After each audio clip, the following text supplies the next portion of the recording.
Bismillahirrahmanirrahim. Alhamdulillahi rabbil alamin, wassalatu wassalam ala asyrafil anbiya'i wal mursalin Sayyidina Muhammad wa ala alihi wa sahbihi ajma'in. Qala al-musannif al-imam al-habib al-allamah Ahmad bin Zain bin Alawi al-Habsyi rahimahullah wa nafa'ana bi ulumih. Wa amma qawlu sayyidina an-nazim nafa'allahu bih wa'mur bi awradil ibadati umrakal fani wa sa'atiz zamanil muzmi'i. Awsa nafa'allahu bihi bigtinabil umur wal waqti sa'iril musri'i bil insan ila watanihi alladhi huwa ad-darul akhirah bi ay yukthira fihi min anwa'it ta'at wa sunufil qurubat wa idamatil a'malis salihat kama amara Allah subhanahu wa ta'ala wa awsa biqaulihi ta'ala wa min ana'il laili fasabbih wa atrafan nahari la'allaka tarda wa ana'ul lail wan nahar hiya al-umur wal umuru sa'atun munqadiyah wa awqatun marrah. Qala ta'ala wadhkur isma rabbika bukratan wa asila wa min al-laili fasjud lahu wa sabbihhu laylan tawila. Wa qala jalla wa ala wa aqimis salata tarafayn nahar wa zulafan minal lail innal hasanati yudhibna as-sayyi'at. Wa qala ta'ala amman huwa qanitun ana al-laili sajidan wa qa'iman yahdharul akhirah wa yarju rahmat rabbih qul hal yastawi alladhina ya'lamuna wal ladhina la ya'lamun. Wa qala ta'ala wal ladhina yabituna li rabbihim sujadan wa qiyaman. وقال تعالى ولا تطرد الذين يدعون ربهم بالغداة والعشي إلى آخر.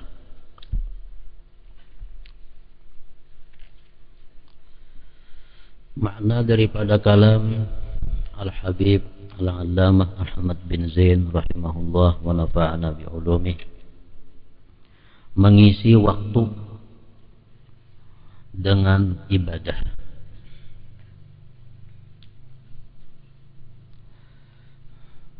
Wa'mur bi awradil ibadati umrakal fani wa sa'atiz zamanil muzmi'i. Dengan berbagai wirid ibadah, makmurkanlah, hidupkanlah umurmu yang fana dan juga waktu yang cepat berlalu. Artinya di sini beliau menyuruh kaum muslimin dan muslimat untuk menghidupkan waktu-waktu, menghidupkan umur dengan berbagai macam wirid ibadah.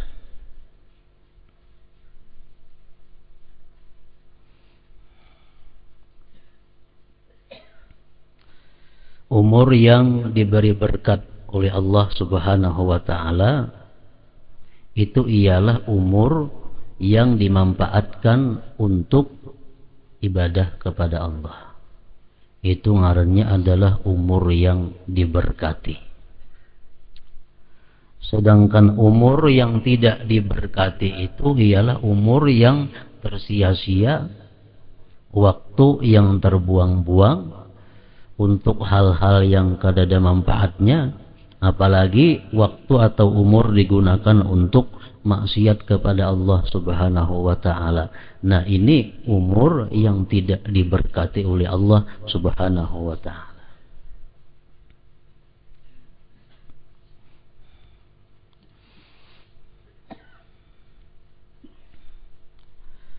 Yahya bin Mu'adz, salah seorang aulia Allah, mengatakan, ujar Sidin, sepenglihatanku, sepengetahuanku, manusia itu ada beberapa macam golongan. Rajulun shaghalahu ma'aduhu an ma'asih. Ada golongan manusia yang sibuk, artinya yang menghabiskan waktunya untuk persiapan-persiapan hari akhirat. sehingga dia tidak sempat lagi mengurusi urusan-urusan yang sifatnya adalah duniawi. Nah, jadi artinya orang ini sebagian besar waktunya 24 jam, sebagian besar waktunya digunakannya untuk ibadah, untuk hari kembali. Maka jasidin fahum minal faizin, maka mereka itu adalah orang-orang yang beruntung. Itu orang yang beruntung. Ada lagi kaumun syagalahum ma'ashuhu an ma'adih. Ada lagi golongan manusia yang disibukkan oleh urusan kehidupannya sehingga melalaikan daripada urusan hari kembalinya.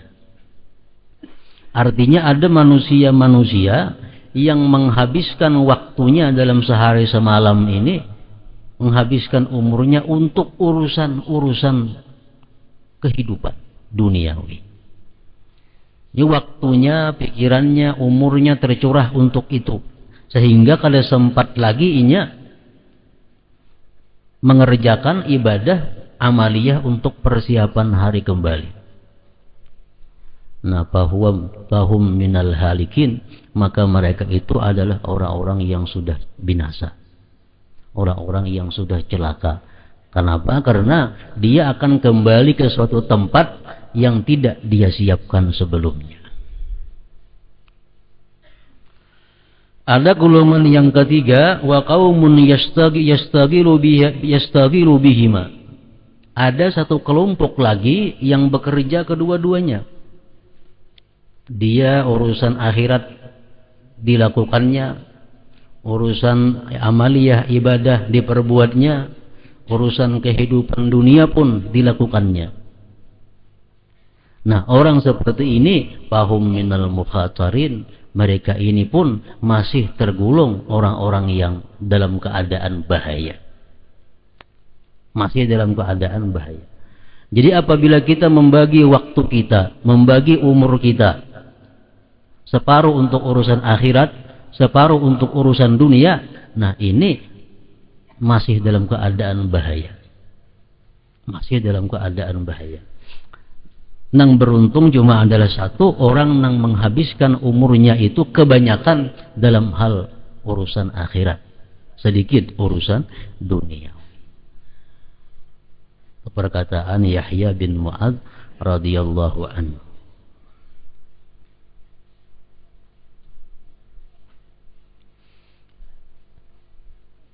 Para ahli tafsir mengatakan bahwa setiap manusia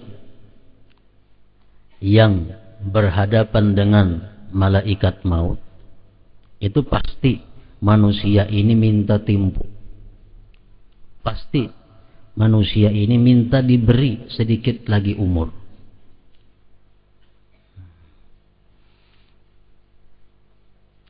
Sudah datang malaikat maut, sudah kita lihat malaikat maut hendak mencabut roh, maka manusia ini yang pertama-tama disesali adalah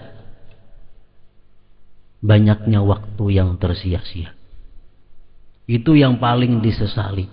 Banyaknya dahulu waktuku yang terbuang-buang.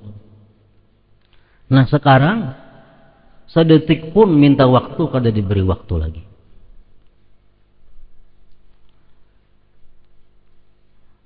Laula akhartani ila ajalin qarib fa'asaddaqa wa akum minas salihin.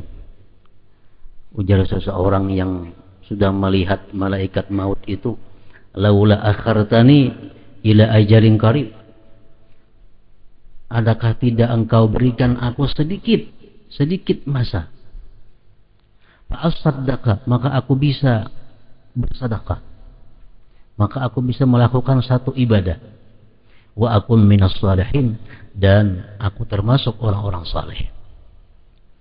Jadi yang dibutuhkan oleh seseorang ini pada waktu sudah berhadapan dengan malaikat maut itu, yang diperlukannya cuma adalah untuk mengucapkan kalimat menyedekahkan harta. Minta kepada malaikat maut supaya diberi waktu Untuk apa? Untuk sekadar mengucapkan bahwa hartaku itu seluruhnya aku berikan. Hartaku seluruhnya aku wakafkan. Minta waktu berapa detik? Wala yu'akhirallahu nafsan idza jaa ajaluha. Allah tidak akan menunda sedikit pun umur yang sudah sampai batasnya. Allah akan memberi lagi. Jadi yang paling disesali dalam akhirat kaina adalah waktu yang terbuang sia-sia tanpa digunakan ibadah kepada Allah Subhanahu wa ta'ala.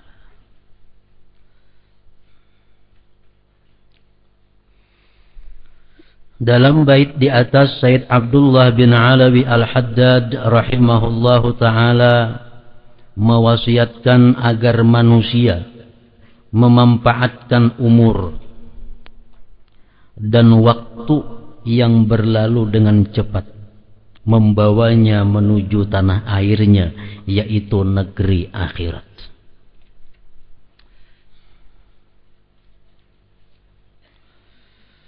Memanfaatkan umur itu dengan melakukan ketaatan,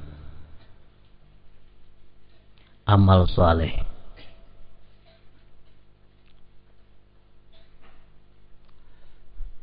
Sebagaimana telah diwahyukan dan diwasiatkan oleh Allah Subhanahu wa ta'ala dalam wahyunya, wa min ana'il laili fasabbih wa atrafan nahar la'allaka tarda. Dan bertasbihlah pula di malam dan siang hari supaya kamu merasa senang. Maksudnya merasa senang dengan pahala balasan yang akan diberikan oleh Allah Subhanahu wa ta'ala.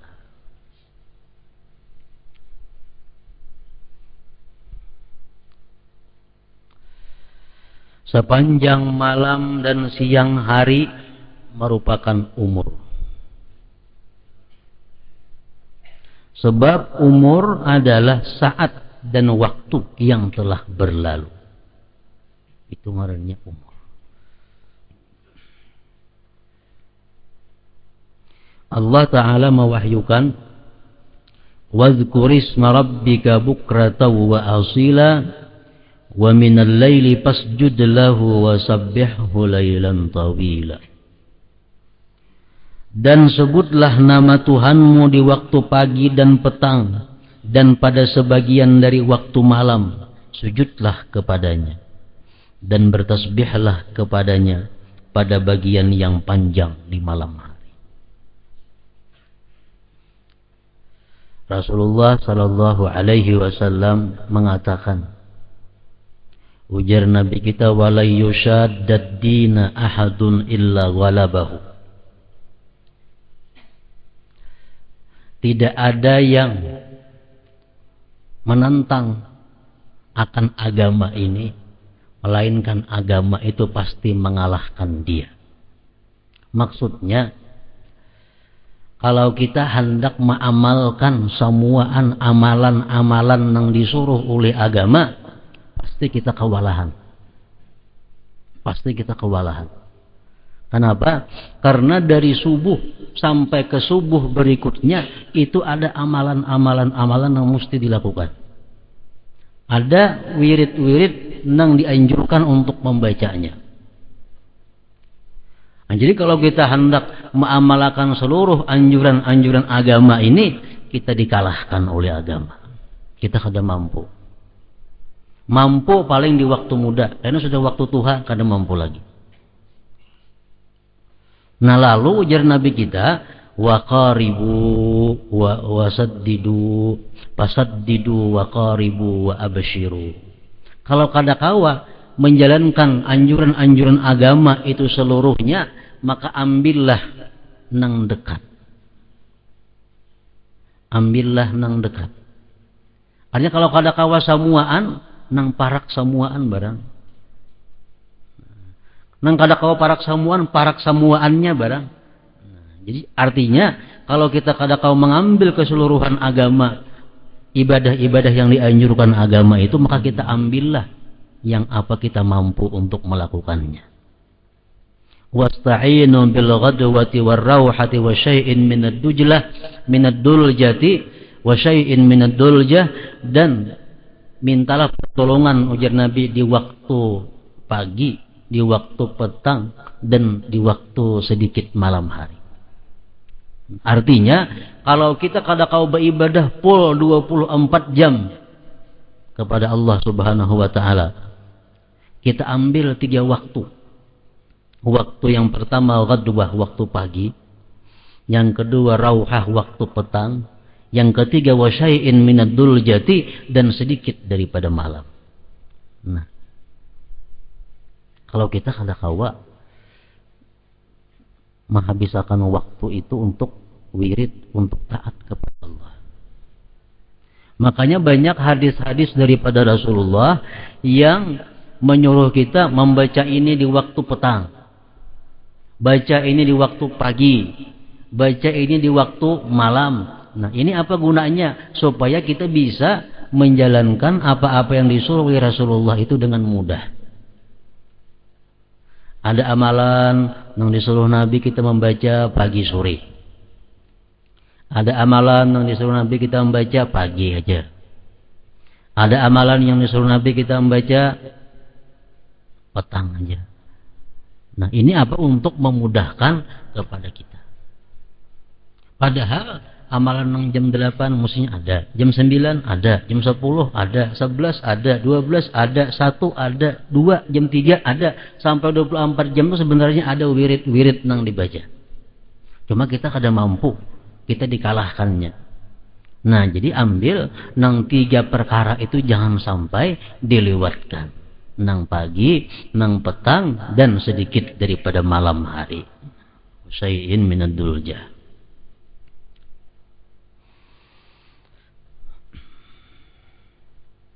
Ada hadis Rasulullah yang artinya barang siapa, ujar Nabi kita, membaca a'udzubillahi samiil alim minasyaitonir rajim di awal ratibul atas tuh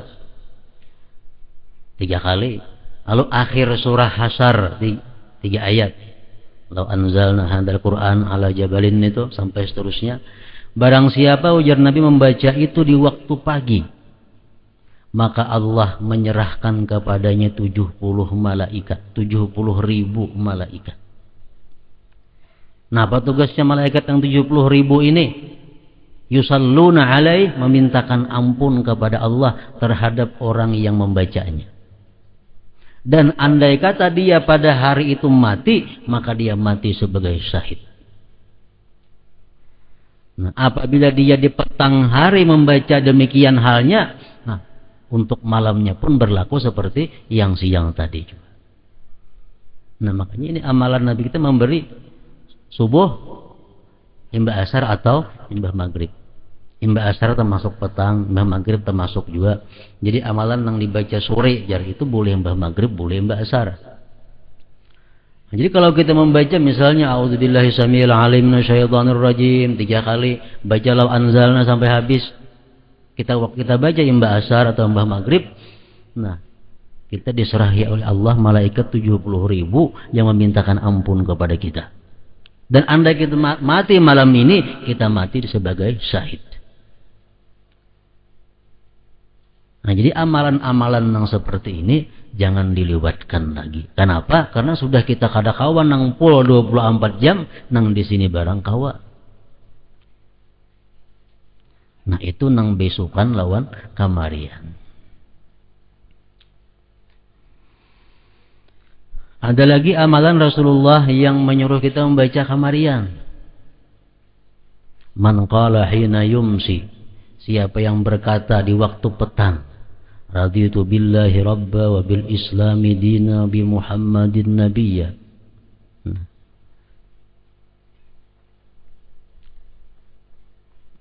Pastilah Allah Subhanahu wa taala akan memberikan keridhaan kepadanya. Karena haqqan 'ala Allah ayyurdiyahu. Pasti Allah akan meridai orang tersebut. Kalau kita kamarian baca baik imbah asar atau imbah maghrib, raditu billahi rabba wa bil islami dina wa bi Muhammadin nabiyya. Allah meridai akan dia. Nah ini nang di kamarian, nang bisukan.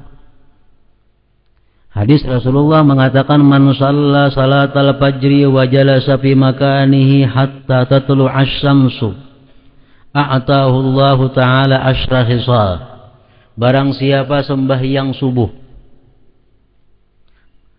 kemudian dia terus berzikir di tempatnya sampai terbit matahari jam 6. Mengapa kalau dibaca? Imam Ghazali membagi dalam kitabnya, hendaknya membaca Quran ada, membaca salawat ada, zikir ada, istighfar ada, sampai jam 6. Baik sembahyangnya berjamaah di masjid atau sembahyang sorangan di rumah, sembahyang subuh, tapi jangan beralih tempat duduk dari situ sampai terbit matahari. Allah akan memberikan dia 10 perkara. Pertama, taubah qablal maut. Diberi Allah tobat sebelum mati.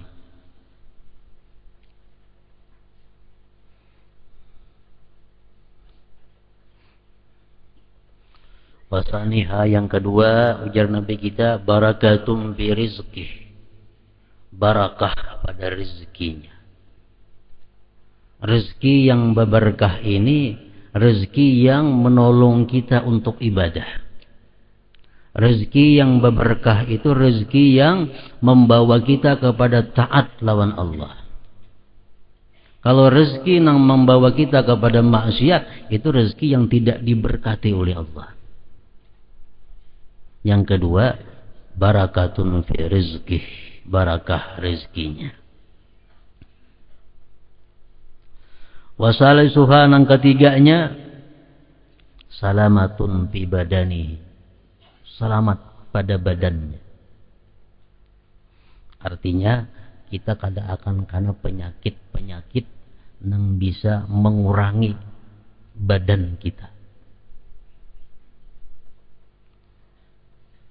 Macam orang kena kusta itu kan mengurangi badan, ditatak. Selamat daripada badannya. Warabi'uha yang keempat, ujar Nabi, mahabbatun fi qulubil khalqi, kecintaan di hati makhluk kepadanya. Yang keempat, mahabbatun fi qulubil khalqi. Wa khamisuha yang kelima, yurfa'u anhu dhikul 'aish, diangkat daripadanya kesulitan hidup, kepicikan hidup. Wasadisuha yang keenam, yakhruju minad dunya bi kalimatil ikhlas, dia keluar daripada dunia artinya mati mengucapkan kalimat ikhlas, la ilaha illallah. Wasabi'uha yang ketujuh, yuwassa'u qabruhu, diluaskan kuburnya. Wasaminuha yang kedelapan, yu'ta kitabahu biyaminih, diberikan kitab catatan amal dengan tangan kanannya. Watasi'uha yang kesembilan, yamurru ala sirat kal barqil lamih, dia lewat di siratal mustaqim seperti kilat yang memancar. Wa ashiruha yang ke-10, yadkhulul jannata bighairi hisab, dia masuk surga dengan tiada hisab. Nah, ini orang nang sembahyang subuh duduk kada beralih-alih, bacaan, berzikir, berselawat, membaca Quran, membaca tasbih, membaca istighfar sampai terbit matahari. Nah, 10 perkara itu diberi oleh Allah Subhanahu wa taala. Nah, ini amalan yang dianjurkan Nabi kepada kita waktu beisukan. Ada hadis lain lagi, sembahyangnya berjamaah. Sembahyangnya berjamaah dan duduk kada berpindah pada situ, bacaan berzikir sampai terbit matahari, kemudian dia sembahyang isyraq 2 rakaat, hanya buliknya ke rumahnya. Nah itu dapat 10 perkara ini juga, ditambah lagi pahala haji yang mabrur, sempurna, sempurna, sempurna, ujar Nabi kita.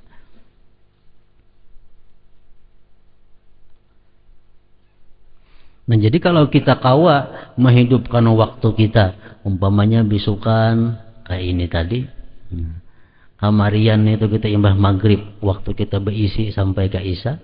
Nah kainnya ada di tengah malam sedikit. Nah itu sudah kita termasuk orang yang memakmurkan waktunya. Memakmurkan waktunya. Jadi subuh sampai terbit matahari, imbah maghrib sampai isya ba'amaliyah, kainnya di tengah malam ada sedikit waktu disediakan. Sudah termasuk ujar Nabi tadi, wasta'inu bil ghadwati war rauha wa syai'in minad duljati.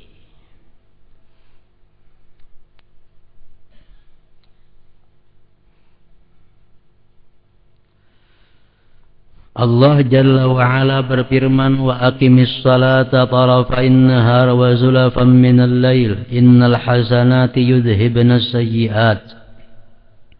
Dan dirikanlah salat pada kedua tepi siang, pagi dan petang, dan pada bagian permulaan malam.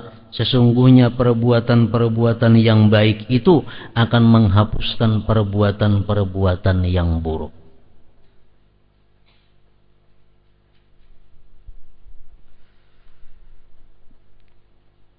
Ini wa aqimis shalah tarafain nahar wa zulafan minal lail adalah sembahyang 5 waktu maksudnya.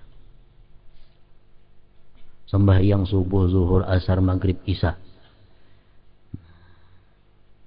Kita sembahyang yang 5 waktu itu adalah menghapuskan perbuatan-perbuatan yang buruk yang kita lakukan di sela-selanya, di tengah-tengahnya. Kita sembahyang subuh, imbas sembahyang subuh ada kita melakukan dosa-dosa, karena sembahyang zuhur menghapuskan dosa tadi. Imbas sembahyang zuhur melakukan pulang ada dosa-dosa, begitu sembahyang asar menghapuskan dosa-dosa tadi. Imbas asar berbuat dosa pulang, sembahyang maghrib menghapuskan dosa-dosa nang imbas asar itu sampai seterusnya. Nah, yuzhibna sayyiat. Asalkan ujar Nabi kita dijauhi dosa-dosa yang besar. Majtuni batil kabair, selama dijauhi dosa-dosa besar. Jadi kalau dosa kecil aja dapatnya sampai yang 5 waktu ini terhapus dengan sendirinya.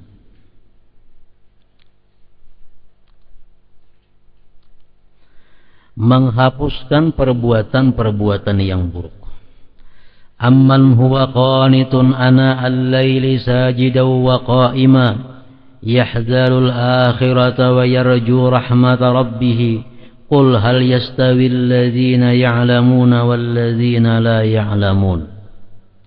Apakah kalian wahai orang-orang musyrik yang lebih beruntung, ataukah orang yang beribadah di waktu malam dengan sujud berdiri sedang ia takut akan siksa akhirat dan mengharap rahmat Tuhannya? Katakanlah, apakah sama orang-orang yang mengetahui dengan orang-orang yang tidak mengetahui? Ini ayat adalah menganjurkan kepada kita untuk sembahyang di malam hari.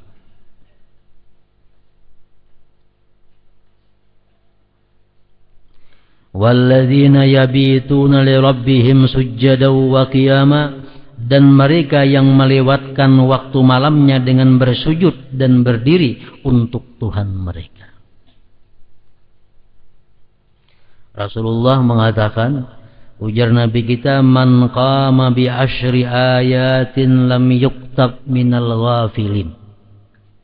Orang yang bangun malam, lalu dalam bangun malam itu dia sembahyang, dia membaca 10 ayat daripada Al-Quran, maka dia tidak ditulis sebagai orang yang lupa, dia tidak ditulis orang yang lalai.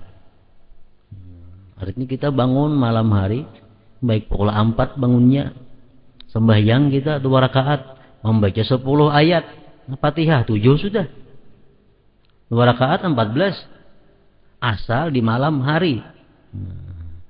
Lam yuktab minal ghafilin, tidak ditulis dia orang-orang yang lalai, yang lupa kepada Allah. Wa man qama bi mi'ati ayah kutiba minal qanitin. Kalau dia bangun malam lalu dia membaca sampai 100 ayat daripada Al-Quran, maka dia ditulis sebagai orang-orang yang taat kepada Allah Ta'ala. Dia dicatat sebagai orang-orang yang taat kepada Allah. Wa man qama bi alfi ayah kutiba minal muqantarin. Siapa-siapa yang bangun malam dan kau membaca Al-Quran sampai 1000 ayat, maka dia itulah orang yang disebut banyak beribadah kepada Allah Subhanahu wa Ta'ala. Nah, jadi untuk terhindar supaya jangan kita dicap oleh Allah orang yang lalai, yang lupa kepadanya, artinya minimal 10 ayat di tengah malam itu yang dibaca.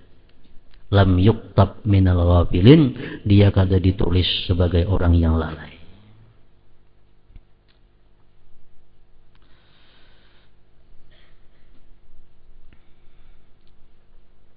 Wala tatrudil ladina yad'una rabbahum bil ghadati wal 'ashi. Dan janganlah kamu usir orang-orang yang menyeru Tuhannya di waktu pagi dan petang hari. Orang-orang yang beribadah kepada Allah, orang-orang yang berwirid pagi dan petang, itu dimuliakan oleh Allah. Dan Rasulullah pun dilarang oleh Allah untuk menjauhkan mereka itu. Dalam tafsir-tafsir disebutkan seperti Al-Qurtubi menyebutkan dalam tafsirnya, ini ayat di Mekah. Di Mekah itu orang-orang yang masuk Islam adalah orang-orang yang du'afa. Yang masuk Islam di Mekah itu orang-orang yang lemah, yang fakir, yang miskin, budak, hamba. Nah, mereka ini selalu berada di sekitar Rasulullah. Di sekitar Rasulullah. Sedangkan nang kafir-kafir itu orang nang kaya-kaya, orang nang berpangkat-pangkat tuh kafir. Nah, mereka kada hakun baparak Nabi. Nang kaya-kaya, nang kafir-kafir ini kenapa? Karena di sekeliling Nabi itu orang-orang nang fakir miskin. Lalu mereka mengusul kepada Rasulullah, wahai Muhammad, kami hakun bakawan lawan ikam, kami hakun dekat lawan ikam, asalkan dulu ikam jauhkan orang-orang fakir itu dari sisi engkau. Allah menurunkan ayat, jangan hai Muhammad, jangan turuti kemauan mereka itu. Wala tatrudil ladzina yad'una rabbahum bil ghadati wal 'ashi. Jangan kau usir mereka-mereka yang beribadah kepada Allah di waktu pagi dan petang. Artinya orang yang beribadah di waktu pagi dan petang sudah dapat kehormatan daripada Allah Subhanahu wa Ta'ala. Apalagi tambahan daripada pagi dan petang itu.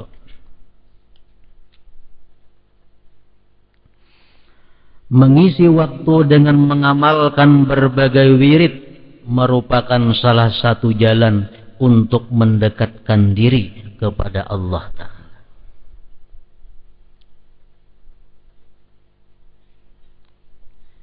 Wirid, menurut sebagian ulama, wirid itu artinya amal ibadah, sesuatu yang kita lazimkan hari-hari.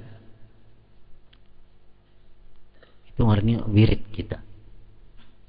Misalnya kita sudah sembahyang subuh, kita membaca Quran, berzikir, bersalawat, beristighfar sampai pukul 6, kita gawin itu artinya wirid kita. Itu sudah ngarannya wirid. Maghrib membaca 7 surah dan lain-lain sampai Isya, itu sudah kebiasaan kita, ngarannya adalah wirid. Nah, sesuatu yang sudah dijadikan wirid itu disunatkan kita mengqadanya kalau kita ketinggalan. Karena sesuatu kesibukan, sesuatu keuzuran, ketinggalan, kita dianjurkan untuk membayarnya, mengqadanya di waktu yang lain. Mengisi waktu dengan mengamalkan berbagai wirid merupakan salah satu jalan untuk mendekatkan diri kepada Allah Ta'ala.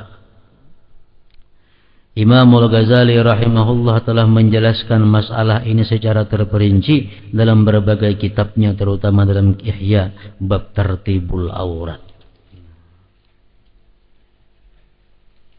Dalam kitab Tartibul Awrad itu dijelaskan wirid-wirid orang yang hendak mendekatkan diri kepada Allah. Mulai pagi sampai ke pagi berikutnya. Ada wirid-wiridnya, ada bacaan-bacaannya, ada amaliyah-amaliyah yang dilakukan. Di antaranya beliau berkata, barang siapa ingin timbangan kebaikan lebih berat, hendaknya dia menghabiskan sebagian besar waktunya untuk beribadah. Barang siapa ingin masuk surga tanpa hisab perhitungan, maka hendaknya dia menghabiskan waktunya untuk melakukan berbagai ketaatan kepada Allah. Jadi dalam sehari semalaman ini sebenarnya yang kita lakukan itu adalah taat atau ibadah yang kita lakukan, atau sesuatu yang menunjang kepada ibadah. Kita beribadah, tuntung beribadah, hendak makan. Makan ini pun bisa dikatakan bernilai ibadah kalau tujuan kita untuk menunjang ibadah. Tuntung makan, umpamanya kita mencari rezeki yang halal untuk membiayai diri, membiayai keluarga. Nah, itu pun bisa dikatakan perbuatan yang bernilai ibadah. Habis beribadah, makan niat supaya kawa beribadah, mencari rezeki yang halal dengan jalan yang dibenarkan oleh Allah, dengan aturan-aturan yang diatur oleh agama, dengan niat untuk membiayai hidup anak, keluarga seorang, itu bisa dikatakan bernilai ibadah. Nah, kemudian lagi habis itu guring, di siang hari guring. Alasan guring apa? Supaya kita malam hari kau bangun di tengah malam. Nah, guring siang hari ini pun bernilai ibadah.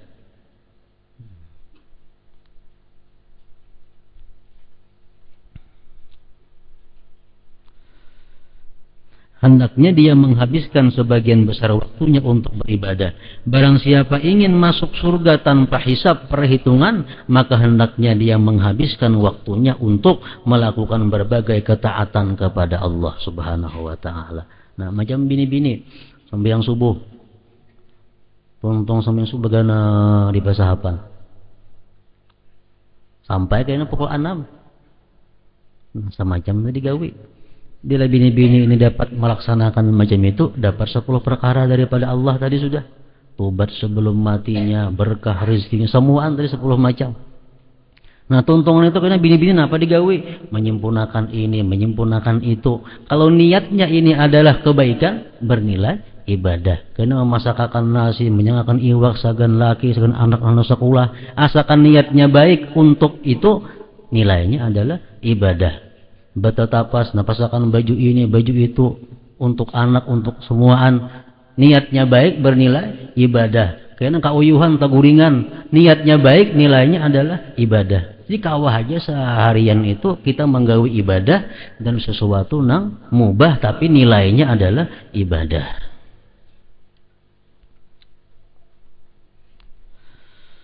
Orang yang amalnya bercampur sebagian baik dan sebagian buruk, nah, maka keadaannya sangat mengkhawatirkan. Masalahnya mengkhawatirkannya itu apa? Kalau kita beramal, beribadah, umpamanya dibagi 2. Ibadah ada dan kada ibadah ada. Ini mengkhawatirkan. Sebabnya amal ibadah yang kita lakukan itu belum tentu diterima oleh Allah Subhanahu wa ta'ala. Tapi kalau kita melakukan dosa, kita kada tobat, nyata dicatat sebagai dosa. Kita melakukan maksiat, ditulis dosa. Kalau kita tobat, amun diterima Allah tobatnya, ya dihapus berusia kada diterima. Makanya itu dalam bahaya, mengkhawatirkan. Akan tetapi dia tidak boleh berputus asa. Orang yang selama ini hidupnya banyak maksiat, banyak menghabiskan waktunya dalam hal-hal yang kada bermanfaat, itu kada boleh berputus asa. Semoga dengan kemurahannya Allah mengampuninya.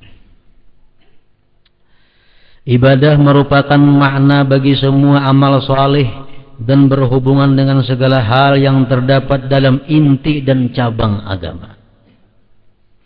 Pada hakikatnya ibadah adalah merendahkan diri kepada Allah Ta'ala dengan segenap hati, harta dan dirinya, serta segala kegiatan lainnya. Allah Ta'ala mewahyukan, ya ayyuhan nasu'budu rabbakum. Wahai manusia, sembahlah Tuhan kalian. Artinya apa? Beribadahlah kepada Tuhan kalian. Wa'budu rabbakum, dan sembahlah Tuhan kalian. Wa ma khalaqtul jinna wal insa illa liya'budun, dan tidaklah kuciptakan jin dan manusia melainkan supaya mereka beribadah kepadaku. Para ulama mengatakan asal ibadah, pokok daripada segala timbulnya ibadah itu adalah 3 perkara. Pertama, khauf, takut kepada Allah. Ini pokok. Kalau kita takut kepada Allah Subhanahu wa Ta'ala, buahnya apa? Tarkul ma'asi, meninggalkan maksiat. Kalau kita bujuran takut lawan Allah, sebenar-benar takut kepada Allah, jelas sudah tarkul ma'asi, meninggalkan maksiat. Jadi pokoknya ibadah atau taat itu yang pertama adalah takut kepada Allah. Yang kedua, ar-raja, mengharapkan rahmat Allah. Kalau kita bujur-bujur mengharapkan rahmat Allah, timbul apa? Ragbatun fit ta'ah, gemar pada taat. Coba yang tadi, hadis Nabi tadi, kalau kita sembahyang subuh, kemudian duduk di sajadah itu bebacaan sampai terbit matahari, Allah akan memberikan 10 perkara. Nah, ke-10 itu adalah rahmat daripada Allah. Kalau kita kepingin lawan yang 10 perkara itu, otomatis gemar dalam taat. Kalau kita kepingin, kalau kita mengharapkan dapat 10 perkara tadi, pasti kita gemar menggawin itu, melaksanakannya. Sembahyang subuh, bacaan sampai timbul matahari. Nah, amun kita kada ada kegemaran kepada rahmat Allah, kita kada ada kepingin kepada janji-janji baik Allah, kayak apa aja kada ada kegiatannya, kada ada kerajinannya, kegemarannya untuk taat kepada Allah. Orang mengamalkan ini, nah jangan masuk surga matinya. Munnya kada kepingin surga, kadanya menggawi. Orang yang mengamalkan ini 3 kali bisukan, 3 kali kamarian masuk surga. Inya kada kepingin surga, kada digawinya. Tapi kalau inya kepingin lawan surga, surga itu adalah rahmatnya Allah, tagawi itu, tagawi.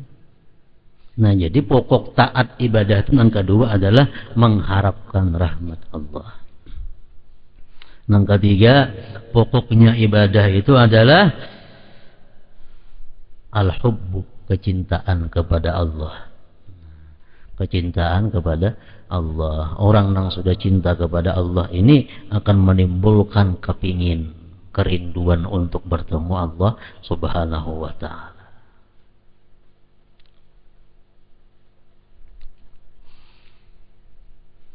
Sebagaimana ujar ba'du salaf tadi mengatakan, asal taat tadi ada 3, asal pokok maksiat pun ada 3.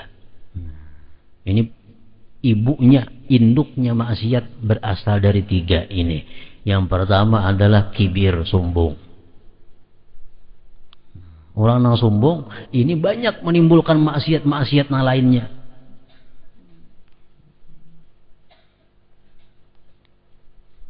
Yang kedua, al-hiris, tamak.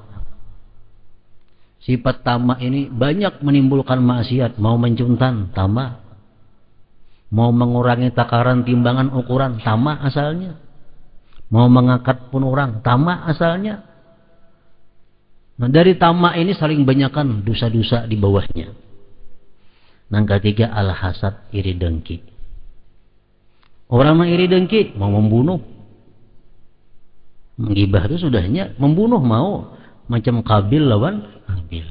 Nah, jadi 3 perkara itu pokok maksiat. Kalau kita kawa, kada ada sombong, kada ada tamak, kada ada iri dengki, selamat sudah. Maksiat yang lain umpat kada ada juga. Wa ma umiru illa liya'budullaha mukhlishina lahuddin. padahal mereka tidak diperintahkan melainkan supaya menyembah Allah dengan mengikhlaskan ibadah kepadanya Allah. Wa'budullaha wa la tusyriku bihi syai'a, sembahlah Allah dan janganlah kalian mempersekutukannya dengan sesuatu apapun. Innal ladzina yastakbiruna an ibadati, sesungguhnya orang-orang yang menyombongkan diri daripada menyembahku.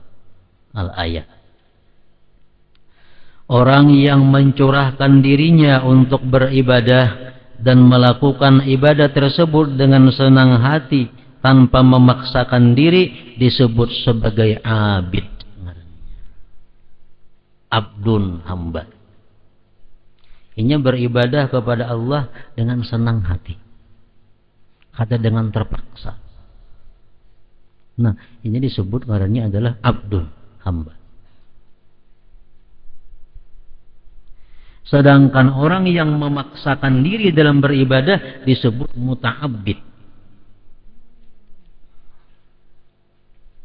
Orang yang melatih dirinya dengan susah payah agar bisa beribadah, itu ngarannya adalah muta'abbid. Dan seseorang itu kada bisa langsung menjadi abid kalau sebelumnya dulu muta'abbid. Maka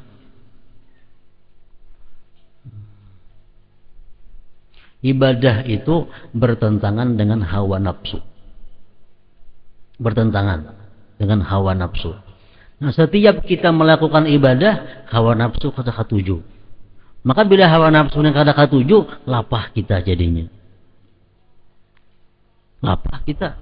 Karena hawa nafsu kada katuju. Nah, supaya hawa nafsu yang katuju kayak apa? Dibiasakan. Jadi setiap kita mesti muta'abbid dahulu ngarannya. Muta'abbid itu orang yang bersusah payah beribadah. Kalau sudah kita terbiasa, hanya jadi abdul dengan senang hati beribadah kepada Allah. Sedangkan orang yang memaksakan diri dalam beribadah disebut muta'abbid. Orang tuh maulah jadi alim, kada mau kalau kada muta'alim dahulu, belajar dahulu, hanya mau jadi alim. Orang maulah jadi ahli sufi, ahli tasawuf, kada akan bisa kalau kada mutasawwif dahulu, mengusahakan untuk bertasawuf. Orang kawalah jadi zuhud, kada kawa sebelum kada mutazahid, dia berusaha untuk zuhud. Jadi ibadah kepada Allah pun pada awal mulanya mesti dipaksakan hawa nafsu ini.